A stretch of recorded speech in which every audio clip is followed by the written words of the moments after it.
Joe talks about Joe. And now, your host, Joe Slepsky. Hello again, everybody, and welcome back to Joe on Joe. It's me, your host, Joe Slepsky. And we're back with another Action Force annual this week, talking about the British adventures of our favorite fighting force. Everyone, this is the cool annual with the Conquest X30 on the front with Slipstream. There's 3 Conquests. I don't know who's piloting the other 2, but certainly is Slipstream piloting this one. It's coming forward on the nose, and 2 of them flying off in the background. So if you've got your Action Force annuals, they don't necessarily list them by year, at least on the spine. You do have to go into the indicia to see, but this is the blue one with Action Force. We've been having a lot of fun with Action Force these last few weeks. For those new to the program, this is the show where we've covered all the cartoons for G.I. Joe. We've covered Sunbow DIC Extreme, and I've done all of the Marvel Comics G.I. Joe issues. I need to circle back to Special Missions. I think I've said that 100 times. I promise you all I will. And we talked G.I. Joe. Been doing it for, I think, 8 years now. It's crazy. So I think 2024 is celebrating our 8th year. So I really appreciate everyone that's been on board this whole time, and those who have come and gone, and those who have just recently arrived. You guys are the best. If you want to help the show out, you can follow us on Facebook, Twitter, and Instagram at Joe on Joe Pod. Send me an email to joeonjoepod@gmail.com. That's your direct line to a good time, really, to borrow a phrase from the great Johnny B. And if you really want to support the show, you can go to patreon.com/joeonjoe and help the show grow, man. We've got multiple levels. You can help support it, and that keeps the doors running, keeps the streams flowing. And we'll be helping a project that we're working on for later this year when Cobra Convergence returns this summer. I've got some inspiration. I got an inspirational billboard in my office corner right here that's starting.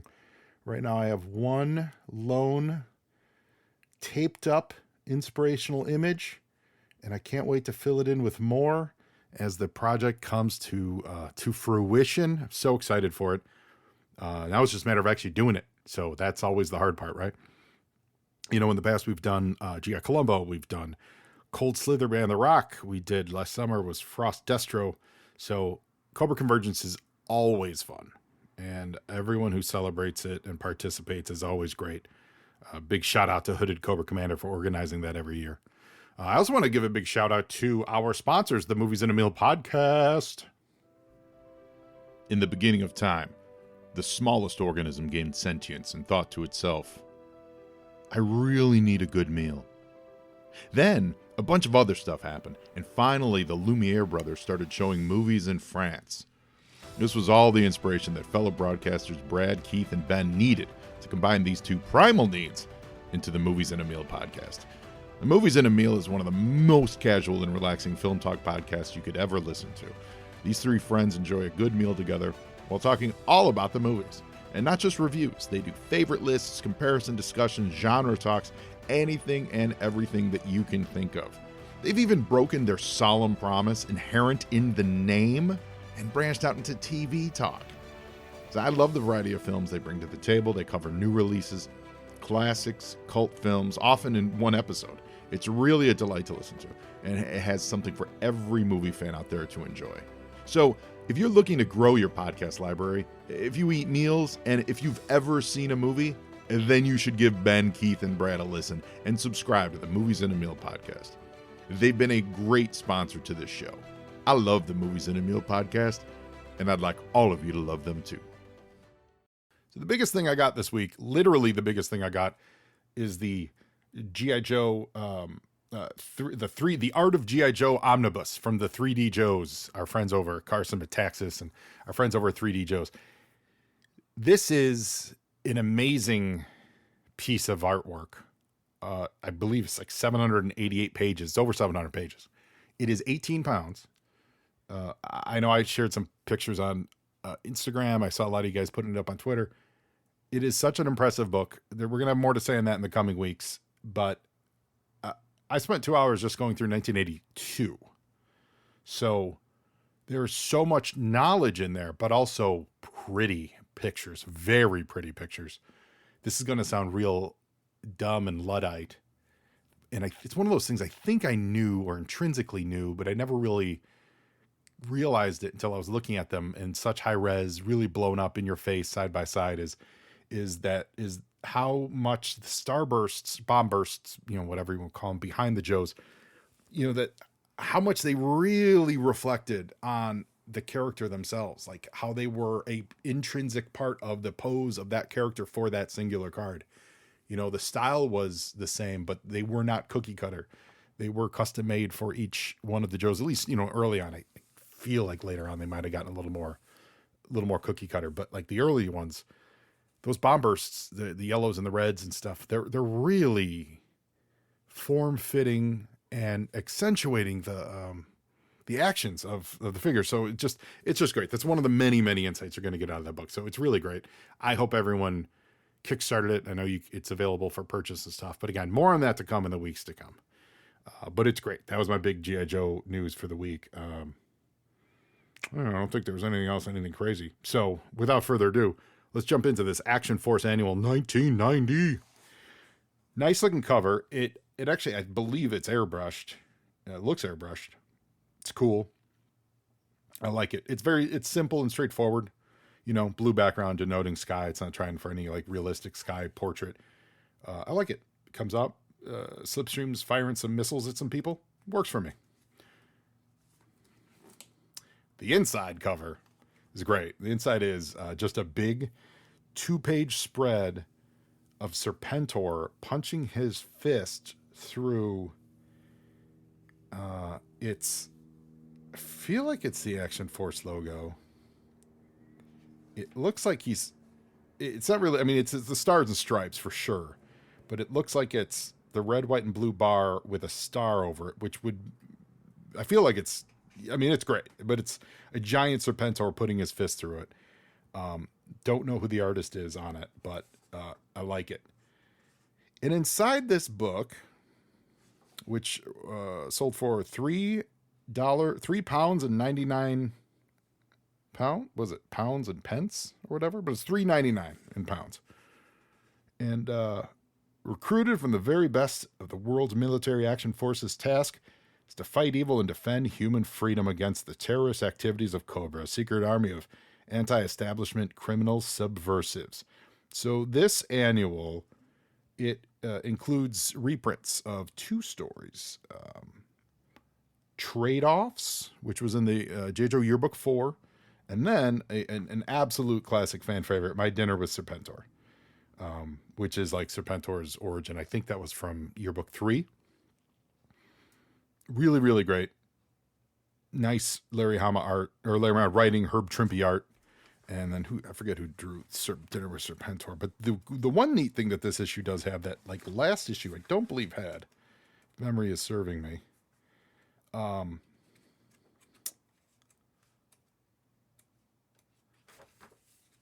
Oh man, Mike Zeck did the artwork in Dinner with Serpentor. That's right. It's so good. Apologies.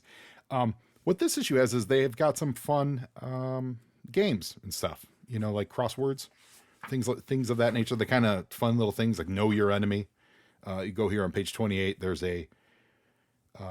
shadow outlines of various vehicles from G.I. Joe and Cobra that you can identify. There's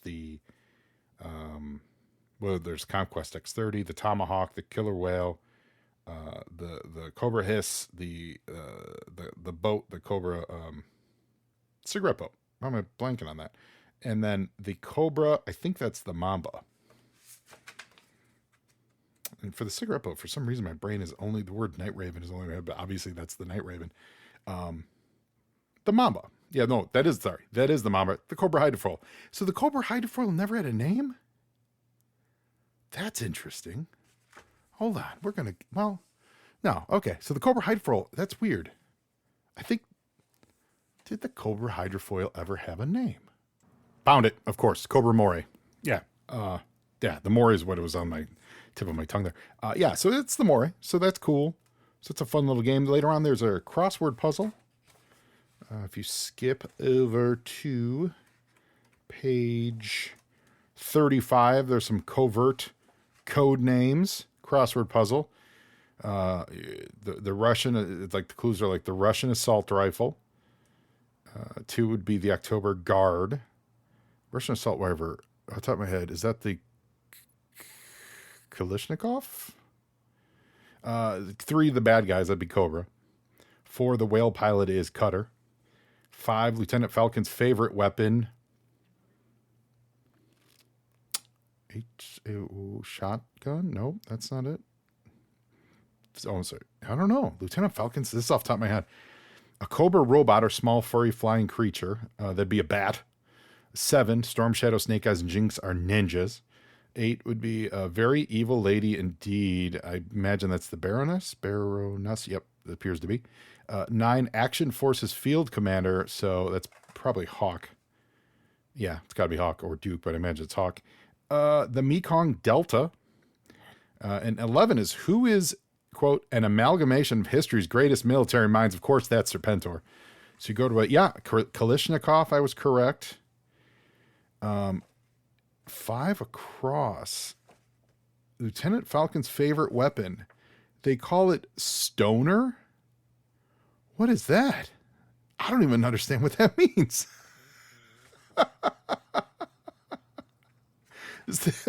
Seriously. What is a stoner? I'm not, you know what I'm saying. I know what a stoner is. That's weird. I mean, that must be an Action Force thing. That must be a British phrase for something. That's really funny.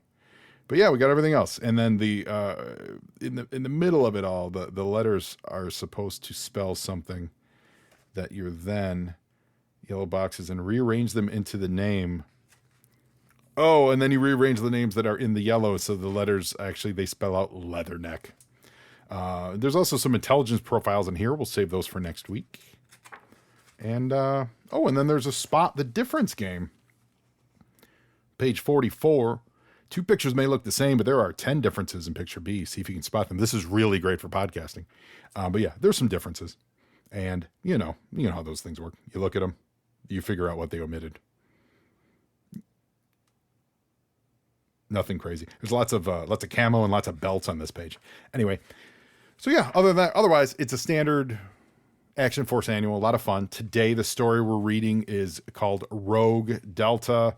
It is written by fan favorite Dan Abnett, and we've got some artwork by John Marshall and Nick Abadzis, Abadzis, Abadzis, and coloring by Steve White.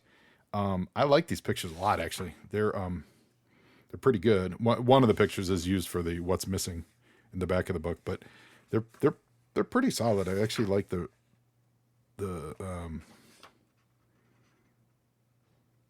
rendering on it, like the hatch work on it, I think is pretty solid. There's a picture of Jinx at the end though that her arm looks really crazy and weird. But also the original drawing, it's got Gung Ho. Spoiler alert, Gung Ho's in this. That drawing with Gung Ho is really cool too. So, and the fact that it's using the word rogue, it's Rogue Delta. It harkens for me when I think of Rogue, I think of not X-Men, but like British comics. Was it Rogue Trooper? So I feel like Dan Abnett wrote that, or some, it's influenced by British comics. So that's kind of cool. I feel like that's a definite nod here. Yeah. So we're going to get into it. Minimal accents this week, guys. Probably not going to hit those too hard. And, here we go. No one gave the old beggar a second glance as he hobbled down the streets of Ho Chi Minh City. He wandered through the throngs of the Vietnamese fishermen as they closed their stalls for the night. Bent nearly double with chronic rheumatism, he passed beneath the warehouse arches, clutching a bundle of bamboo fishing poles wrapped in oilcloth. Beyond the smell of rotten sprats, 4 big Western limousines, out of place in this squalor, sat parked under the open rafters, their occupants milling cautiously in the gloom. This evening, the fish market was playing host to a meeting. Lu Chen and Feng Lo ruled adjoining sections of the city waterfront through the iron vice of the black market. Tonight, they were meeting to discuss differences in territory. Out of sight in the shadows of an archway, the beggar squatted down and unwrapped his oilcloth bundle. If anyone had given him a second glance, they would have seen strong hands lift out a cut-down M16 with its barrel-mounted grenade launcher, lock a noise suppressor to the muzzle, and load up a clip of 5.56 millimeter ammunition. I feel like a suppressor on a grenade launcher. Seems like useless. In the warehouse, Lu Chen and Feng Lo had just finished with their pleasantries and had begun to talk business when the hurricane overwhelmed them. Feng Lo's Cadillac blew up to fragments as a grenade hit it, the blast knocking all present flat. Bodyguards, quick enough to react, threw their bodies in front of the masters and turned short bursts of automatic fire into the shadows. Wood chips and dust poured from the rafters. The bodyguards ceased fire and rose to seek out the gunned-down body of the unseen bomber. But they were greeted by a ghastly series of mechanical spitting noises. Somewhere, a silenced M16 fired a series of utterly selective, utterly accurate shots. Another car erupted in flames. The last few bodyguards sprawled on the tiled floor. Feng Lo and Lu Chen found themselves cowering together, terrified, alone, amid the fallen men, spent shells, and burning wrecks. The destroyer walked calmly out through his handiwork. Fear gripped the two taipans as they watched his approach. He stopped before them and spoke in capable accent Vietnamese. You two are part of the evil of this city, but I'm here to learn from you, so I'll spare your miserable lives. The terrorist squad that has struck 6 times on this coast in the last month, the ones they call Hades. Who runs them? Where do they come from? Not that, gasped Lu Chen. We cannot. But he faltered as he noticed the insignia on the American's cap, and a greater terror filled him. It was the badge of Action Force, the famous international anti-terrorist organization. He had never heard of them striking like this. So like the terrorists, they were meant to stop. Hades are from outside, he began. They do not work for the Taipans. They come from out there, the Delta. You all know why we've been pushed out here on such short notice, and the reason stinks, remarked Action Force Commander Hawk to the personnel around him. We've got a rogue operative running mad down here, and he's got to be pulled in pronto. Anxious murmurs ran through the 10 Action Force team members who were assembled in the dim conference room of the British Embassy, Ho Chi Minh City. Now listen up, said Hawk. Vietnam is usually out of bounds to Action Force terrorist activities here, and they've had some rough ones in the last few months. These are handled usually by the government itself or by the UN-appointed go-betweens. 12 hours ago, I was informed that one of our own operatives had gone absent without leave, and shortly after that, I was told that a soldier answering his description had started a small war in the local fish market. After a lot of talking, I managed to get to the authorities to give us 72 hours to find him and pull him back. After that, they'll do it. I needn't remind you that we look after our own. Well, so who is it? Which crazy son of a gun have we got to go and bust for running rogue, boss? The question came from Vietnam War veteran Leatherneck, the tough Marine who was clearly uncomfortable about returning to the city he had known as Saigon. This is where it's going to hurt, said Hawk. The team shifted uneasily. He was born Etienne Lafitte. You all know him better as Gung Ho. Bum, bum, bum, bum. You're crazy, exploded Wild Bill, the chopper pilot. Gung Ho served with Roadblock Leatherneck and me in the Nam. He's the wildest, maddest jarhead ever, but he'd never go AWOL. He'd never go rogue on us. But he has, Bill. I'm sorry. Hawk's eyes begged for calm from the angry team members. And the service record of you three is one of the reasons I pulled you down here. You know the territory, and you know the man. Close, thought Hawk. I nearly said, target. He handed out some blurred photographs. These stills were taken during a terrorist raid that happened just down the coast a week ago. Gung Ho was assessing them just before he went AWOL. The terrorists seem to be Americans, dressed like GIs. They're known as Hades. I believe something in these photographs has brought Gung Ho out here. So we've got the beginnings of motive. How do we deploy? Asked Lieutenant Falcon, Hawk's second in command. Gung Ho was last seen heading out into the Delta in a motor launch. A retrieval team will follow his route in the Whale hovercraft. I'll lead the team with Cutter piloting, Jay is my number 2, and Roadblock and Tunnel Rat riding shotgun.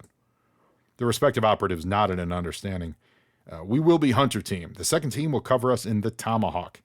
They'll be ready to pull us out or give us backup at a moment's notice. Codename Backstop. Falcon will lead, lift ticket piloting, Wild Bill as advisor, with Leatherneck, Jinx, and Lifeline as gunners.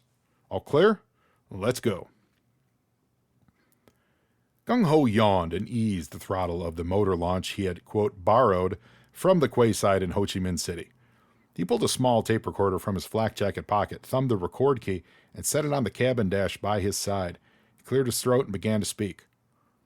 Statement of Etienne Lafitte, Action Force Operative MC56488390, codename Gung Ho. In case anyone gets around to hearing this, I want to state here that I'm doing this for personal reasons, not on behalf of Action Force. I realize what I'm doing is illegal under international law, and I take full responsibility for my actions. He paused and then went on. I hope you're hearing this, Hawk. I want to apologize to you in particular, because you must think I'm letting you down a lot. I can only say that what's making me do this is a much older loyalty. Times have changed, names too. Saigon has become Ho Chi Minh City. Etienne Lafitte has begun Gung Ho. But there is so much about this place that is still the same, the danger, the fear. The Delta. Gung Ho sighed. Look, I don't know how much tape I've got left, so I'll keep it brief. I was last in the Mekong Delta in '72, carrying an M60 in support of the good old Orpheus Air Cav, the 45th Airborne Cavalry. The boys in Orpheus were my family, long before Action Force. We lived together as a family. I thought we'd die that way. My tour of duty ended when the Viet Cong downed my chopper over the Delta. I was the only one who survived. I was told that the rest of Orpheus were listed as missing in action. Imagine the shock you must feel when, having adjusted to the fact that 30 of your closest friends were dead, you see them again after a decade on a blurry intelligence film of suspected terrorists. I only saw it by chance and I've no way of explaining it, but the terrorist squad known as Hades is composed almost entirely of my Orpheus brothers. Bum, bum, bum. I followed the clues given to me by Taipans in Ho Chi Minh City. They said Hades came from the Delta. Apparently there's a community of smugglers fairly near where I am now who should have more information. I'm sorry, Hawk, and all you others, forgive me. Gung Ho switched off the tape, studied the water-choked strands of trees ahead faintly. Gung Ho could hear another engine. The armored motor launch leapt out of the reeds in an explosion of spray. There was no mistaking them or their intent.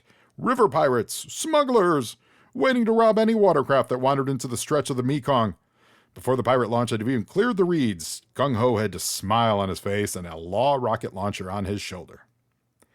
Far Thon, leader of the river pirates, was not at all happy. Aside from his own 17-meter armored command boat, he had at his command 8 armed motor launchers and a trio of Huey helicopter gunships. Even the river police and army steered clear of him. Thus, he was not happy about the story being related to him by Sin Cho, a launch commander he had just hauled from the water next to the burning wreck of one of his motorboats. A madman! An American! Sin Cho exclaimed. He smiled as we began to board him and rob him. Then he attacks us, on his own, a wild man, a slaughterhouse. A slaughterhouse? Asked Farthon. And you're still alive? For what reason, Sin Cho? Because I told him what he wanted to know, sir. Which was, Sin Cho? The whereabouts of the Hades killers. Farthon frowned. The Hades killers were the only things he and his men feared. They knew little about them except that they were based deep in the area of the Delta wasteland known as the Dead Waters. Well, if he is looking for Hades, he is indeed a bad man. He remarked, and your motor launch is on fire for what reason, Sin Cho? Rocket launcher, sir. A well-armed madman. Let's forget him. He'll be dead soon if he goes looking for Hades. Go and get dry, Sin Cho. The chopper scouts reported a large hovercraft coming this way. Much richer, safer pickings. No mad Americans with rocket launchers. Get everybody to launch to ambush positions. Get the hovercraft for me, Sin Cho, and I'll forget about the launch you just lost. Riding on its air cushion, the 8-ton whale hovercraft surged across the thick waters of the Delta at nearly 30 knots. In the cockpit, Huck turned to the pilot cutter and yelled, "No sign of anything out there. It's as quiet as the grave." From the lower cabin, Jay clambered under the cockpit, removing our audio sensor headset. We've been echo bouncing about a half dozen contacts ahead of us in the reed beds for the last 2 minutes. Could be trouble. Hawk yelled into the shipboard tannoy. I don't know what a tannoy is, but there you go. Positions, everyone. Possible trouble ahead. Tunnel rat. Roadblock. Man the turrets and get ready to uncover the chain guns. If the shooting starts, Jay, stand by to arm our launchers and depth charge racks. I don't want anyone to know we're an armed military outfit unless it's necessary. Meanwhile, have you seen the killer whale? Okay. Hawk thumbed up the buttons of the radio mic. Hunter to backstop. Be advised we are expecting trouble up ahead. Stand by to give security cover on the code word payback. Over. Backstop to Hunter. We copy loud and clear. Hawk, yelled Cutter, but his boss had already turned to look. The large motor launch had come leaping out of the rushes, prow up as it raced along the whale. On board, 3 scuffy Vietnamese warriors gestured threateningly at Hawk and Cutter with the Kalashnikov assault rifles. A 4th thug manned a tripod-mounted M60. Heave to and be boarded, yelled one of the pirates in broken French, and then added, let us come aboard, or you have number 10 bad time, in even more broken English. Back off and let us pass, yelled Hawk. They don't understand you, said Jay, taking up a place in the cockpit at his side. Let me, and get ready to back me up with a little more than words. Jay leaned out of the cockpit, smiled sweetly, and bellowed something in fluent Cambodian at one of the pirate gunners. He looked shocked. Then hot fury flew across his face, and he swept up his AK-47 to fire. A single shot from Hawk's long slide 45 pistol blew him out of the boat. Cutter hauled Hawk and Jay into the depths of the armored cockpit as his three companions blasted the whale with a broadside of automatic weapons fire. Hundreds of rounds bounced uselessly off the whale's thickly armored hull. Roadblock, tunnel rat! You have permission to return fire, ordered Hawk down the companionway. The two troops made no verbal answer, but deftly swept off the tarp covers of their turret weapons, slewed back the bolts, and let rip with a deafening salvo of large caliber cannon shells. Through the cockpit porthole, Hawk saw the pirate launch explode and shower the water with countless slivers of debris. Stay sharp. There's bound to be more, Cutter. Cutter, take us down the channel fast. Hawk turned to Lady J, who was arming the missile fire control. Jay, just what did you say to him? She smiled back. His father, hippopotamuses, that sort of thing. Launches. 3 ahead and coming, yelled Tunnel Rat. They're firing grenades at us, cried Cutter as the whale rocked underneath the nearby blasts. Nothing we can't handle, replied Hawk. Roadblock, Tunnel Rat, the left launch is yours. We'll take the rest. The pirate launches suddenly broke formation as the whale surged through the space between them. Crossing the bows of startled boats, Roadblock's twin cannons raked from one end to end with a thunderous volley. His shots obviously touched off the pirates' grenade supplies, because in an instant the launch was engulfed in billowing fire. The other two launches turned on the hovercraft's wake, blasting away. Well, they seem to be driving us towards something, growled Cutter. There's too much cover ahead. I know. Pull round on my word. We'll take the launches with a bracket shot, replied Hawk. Cutter spun the whale around as 4 anti-armor missiles erupted from their rack on the hovercraft's deck, spat across the water at 0 feet, and destroyed the 2 launches in one spectacular and blistering blossom of fire. Cutter's cheer of success becomes a cry of alarm as they saw the heavily armored cruiser bearing down on them, flanked by 3 more armed launches.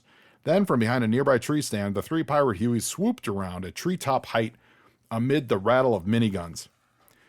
Turn and run, ordered Hawk. I'll call backstop to pull us out. Jay, give the boats the last of the missiles to chew on. The whale came about and made off with the launches, and the choppers in close pursuit. The water around the whale churned under the gunfire, its armor ringing like cymbals. Jay fired the last brace of anti-armor rockets as a parting kiss. They obliterated one launch and flipped another onto the seething water. But the massive fire power of the cruiser and the choppers would soon tear open the whale's thick hide. Unseen by all the combatants in the deadly chase, the double-rotor Action Force Tomahawk hurtled into the fray from behind Farthon's cruiser, responding to Hawk's code word, payback. At the stick, Lift Ticket turned to his co-pilot Wild Bill, who was arming the fire control systems. I can't take it much lower without hitting the cruiser's spray. You ready? Whenever you are, sang out Wild Bill. Let's rock. Lift Ticket switched to the cabin mic. Falcon, I'm about to cross the stern of the pirate cruiser as low as I dare. Then I'll drop behind the Hueys and give Wild Bill a chance to play with their air-to-air missiles and chin turret. You ready? Falcon's voice crackled back. Go, Lift Ticket. Leatherneck, Jinx, and I are braced to drop. The Tomahawk surged over the rear end of the speeding cruiser. As its shadow flickered across the boat, Falcon, Jinx, and Leatherneck hurled themselves onto the cruiser's engine housing. Falcon and Leatherneck rolled to their feet and leveled their suppressive stoner M63s in defensive attitudes. That's what a stoner is. Jinx, a red ghost in her scarlet ninja suit, glided down the guardrail towards the cruiser's cabin, the razor-bladed katana sword held ready. Follow her, barked Falcon over the noise, and plug anything else that moves, twitches, or coughs. Leatherneck chuckled as he scrambled forward. Just my style. Farthon was surprised as a shadow blotted out the sun, and anger rose even more swiftly as a large military chopper rocketed overhead and dropped in behind his 3 thundering Hueys. Pirate flight, he bellowed into his radio. Watch your tails. In the Tomahawk, Wild Bill triggered the massive minigun in the chin turret below the cockpit. Always check your 6, you guys, he remarked as one of the Hueys came apart in midair, raining shrapnel on the water below. The other 2 Huey pilots were obviously shaken by the disappearance of their colleague. One decided to break right, the other low and left. One lost his rotors on the other's landing struts. The rotorless chopper fluttered into the water like a broken clockwork toy. The other, trailing debris and smoke from his underside, banked across the swampland to escape. Lift Ticket banked in pursuit. It took only a moment for Wild Bill to align their air-to-air missiles and take out the last Huey. On the cruiser's bridge, Farthon screamed in rage as the battle turned against him. "Are those missiles ready, fools? Fire them, fire them!" In reply, Farthon's massive missile gunner flew through the air past him, smashed through the cabin window, and disappeared overboard. Farthon turned, as did his other crewmen. A red-clad nightmare with a sword was swinging in the cabin towards them. Farthon's chief engineer tried to raise his Kalashnikov in time. In a blur, the ninja's blade cut through the barrel. The sword hilt connected with his forehead. Wow. And a stunning blow. Oh, it's only the hilt, though. For a second, I thought she was slicing his head in half. And a mantis kick to the sternum sent him flying. Another pirate sprang forward, knife in hand, from the ninja's left. The sword whistled again. The cruiser's pilot knew he was far enough away from the red whirlwind to draw and fire his magnum revolver. He had barely aimed it when a silenced, high-velocity round blasted him to the deck. Framed by the cabin windows, Leatherneck and Falcon had the remaining pirates in their sights. "Nobody move, please," smiled Falcon politely. Farthon opened his mouth speechlessly. In another deadly blur, Jinx spun at him, pushing him back against the wall. She had her left foot braced against his chest, the tip of the katana at his fat throat. "Hello," she said softly from behind her veil. "Met anyone else unusual this morning?"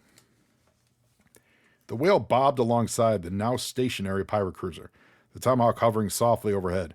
Stepping from the cruiser's cockpit, Falcon hailed Hawk, who was coming on board.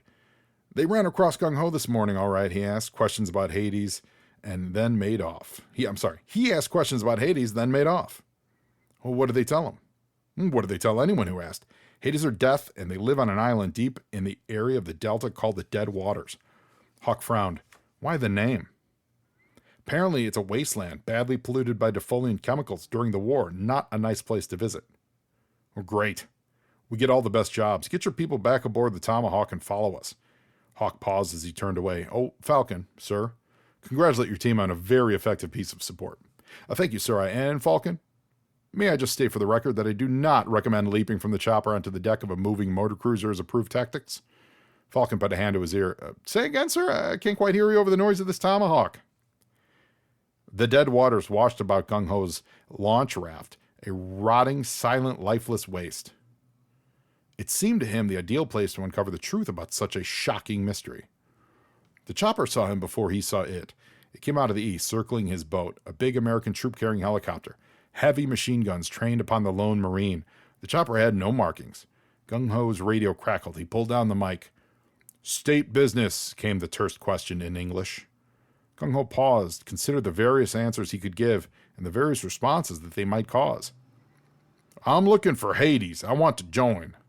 "Tall order," crackled the response. "I'm looking for Hades," continued Gung Ho desperately, "and I'm looking for Orpheus." Silence from the radio then. "Well, depending on how sick that last joke was, brother, you'll die quickly or slowly. Catch the rope." A cable snaked down from the chopper. Gung Ho caught it and wrapped it around his torso. As he was lifted up, he could see his abandoned boat rolling below in the downwash of the chopper's rotors. Strong hands pulled him through the hatch. Strong men in fatigued dress eyed him from all sides of the gloomy cargo bay. They were all his age, grim and weathered, all Americans in combat dress. One leant forward and smiled in amazement. When he spoke, his words barely carried over the rotor's howl. "Lafitte?" "Well," called Hawk from the whale's cockpit. Jay and Roadblock reappeared on the deck of the drifting motor launch. "Empty," shrugged Jay. "But he was here," announced Roadblock, holding up the M16 and the Law rocket he had found down below. The two of them came back aboard the whale, joining Hawk, Cutter, and Tunnel Rat in the cockpit. "He's vanished, then?" asked Cutter. "He must have been picked up," replied Hawk. "There's one thing that may help us out," cut in Jay. "Something I found amongst Gung Ho's personal effects in the cabin. Let's hope it can tell us something." Leaning forward, Jay placed the tape recorder on the chart table and pressed the play button. "Well, here goes nothing," she added. Continued next week on Joe on Joe. That was exciting. I always love it when someone goes rogue. Shades of Dusty going rogue in the cartoon. That's always a fun reason. And We got a whole platoon of American soldiers back from the Vietnam War, fighting a fight. Shades of Rambo in that story. I love it. I hope you all enjoyed it yourselves. And that's it for this week. And we will see you next week. Now you Joe, and Joeing is half the battle.